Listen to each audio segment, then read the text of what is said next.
why are people not too late to Bitcoin, right? And I do want to bring up the church, since I guess it's now related to this conversation.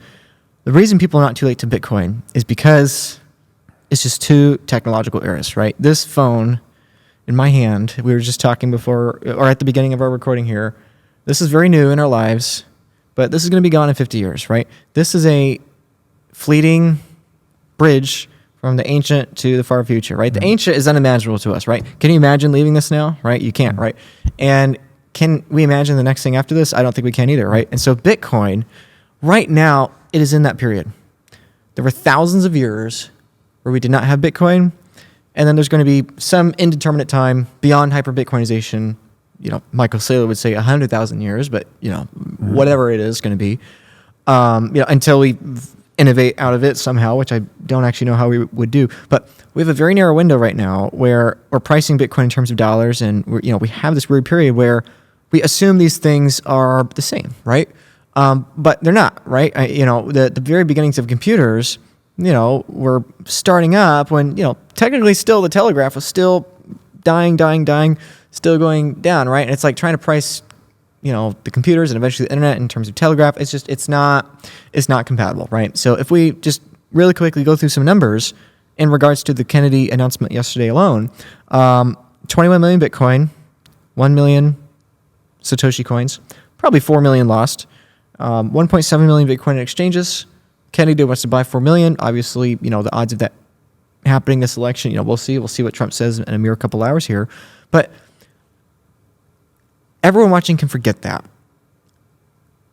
1.7 million Bitcoin on exchanges, 70 million millionaires. That's 3 million Satoshis per millionaire. If those Satoshis... 0.3 Bitcoin. Right, 0.03 Bitcoin on average per millionaire. Forget the ultra high net worths with over 30 million. And keep in mind, there's a lot less ultra high net worths, but they got, every one ultra high net worthy orange pill is 30 millionaires orange pill, right? And my hunch is that there's a lot of those ultra high net worths here at this conference right now. And I've had dinner with a few of them. I think there's way more that I don't think anybody knows. And then, of course, the billionaires in states, forget all that, right? People come to me at my work, right? Both at Blockware, for mining. Big criticism is that, oh wow, Blockware is great. But I don't want to buy a rig. I don't need it. I only make $200 worth of Satoshis every month, right? I mean, yeah, I know it's hosted mining. It's really easy, blah, blah, blah, whatever. And the electricity is pretty cheap, 7 cents a kilowatt hour. Yeah, okay, but I'm going to pass on it because, 200,000 sats a month or whatever, that just doesn't cut it for me, right? Or whatever. But unfortunately, I think that's not long enough term mindset, right? Or likewise with the Bitcoin advisor, this is something that I've been focusing on a lot, in particular in this conference here, is litigation. And litigation prevention, right? Because I'm very concerned, and I'm increasingly concerned, that there is this entire other risk to Bitcoin, this other single point of failure to Bitcoin that most Bitcoiners are not considering, right?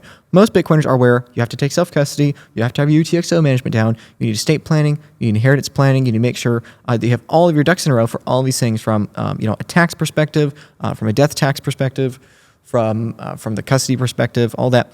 But there's this whole other world too. And it's just the reality. If you're going to become a high net worth person, you're going to deal with the reality that people are going to sue you. People are going to come after you, whether you're right or whether you're wrong. I know both of us have had, controversies and dramas in our own lives, and most people watching us have had dramas in their own lives at some point.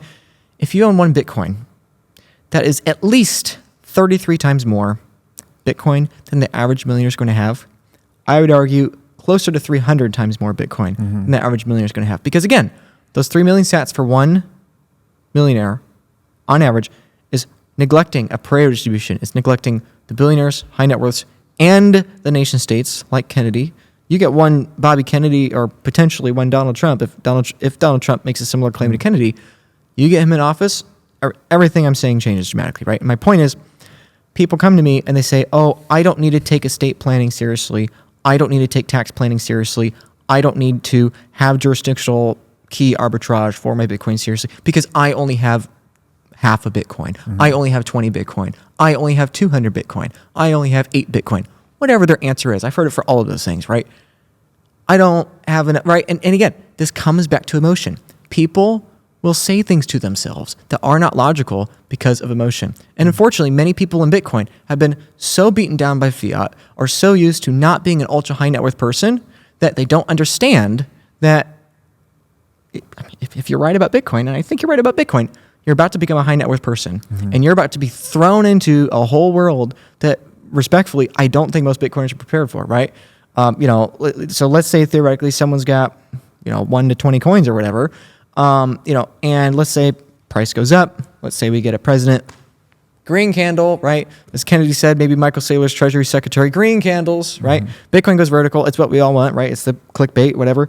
But the problem, though, is that, now, getting back to the central banking, love of money, all of the parasites that were infesting the banking sector, all of the lawsuit sharks, all of those people that make a living off of taking advantage of others and don't have those, like, there is a whole industry of people out there that if they think that your paperwork's not up to date, if they think that there's a thread they can pull on, if they think that they can just keep prosecuting, Once they sniff the money, right? There's a whole, it's like throwing chum in the water, right? The sharks come circling. Yeah, they might have you lose, half your Bitcoin to the lawyer fees, and then they'll take the other half, or you'll settle half of it with them, whatever the case. And so, that's my, all these things, right? This all comes back down to the very first Twitter thread I ever made about Bitcoin. Now, I'll say it again here. You have less in common with your near future than the past. That is true for this. That is true for technology. We're on this multi-millennia exponential curve of technology. You have less technologically in common with your near future than the distant past or distant ancestors, right? 800 years ago, we were mining 6 tons of gold globally per year. Now we're mining 3,600, okay? Like I said, I've been awake for, about 30 hours or so. Like, we have literally mined more gold in the time I've been awake than all of the world's empires 800 years ago did in the entire year when they were on a gold standard. We're not on a gold standard, right? So we have less in common with the near future than the past technologically. Also in our personal lives, we have less in common with the near future than the past, right? I've lived 25 years without kids, without a wife. Let's say I get married in a couple of years. I have less in common with my near future than the past, right? So it's true on a personal level.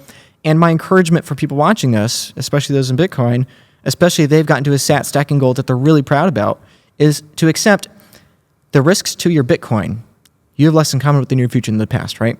Your biggest risk to Bitcoin, the biggest risks to your Bitcoin stack you've had thus far probably have very little in common with the next risk, right? Maybe your biggest risk so far is you lent it out in BlockFi, maybe you lost it on an exchange, maybe you did that, maybe those were your risks, you increase your education. Now you have to keep in mind the new things, right?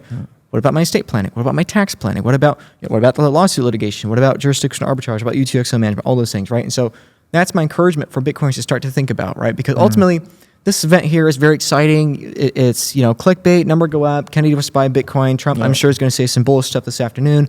But my encouragement to people and the parting message here is that this idea I keep musing on obsessively of less than common future in the past is an optimistic statement, but it's also a friendly and loving warning that everything is a trade-off. Like we started this conversation. With great power comes great responsibility. With great power comes great responsibility, right? And in the same way we started this conversation that social media is changing our society faster, that has downsides and upsides, I think it's the same thing with Bitcoin, right? If you want to get really, really wildly rich in Bitcoin, congratulations. You probably have stacked enough Bitcoin. Your new task is don't lose it. Thanks for watching. If you enjoyed this episode, click here to find more just like it, and here to find our most recent episode. Also, make sure to like this video to help shine light on the corruption of money. And be sure to subscribe to this channel to stay connected.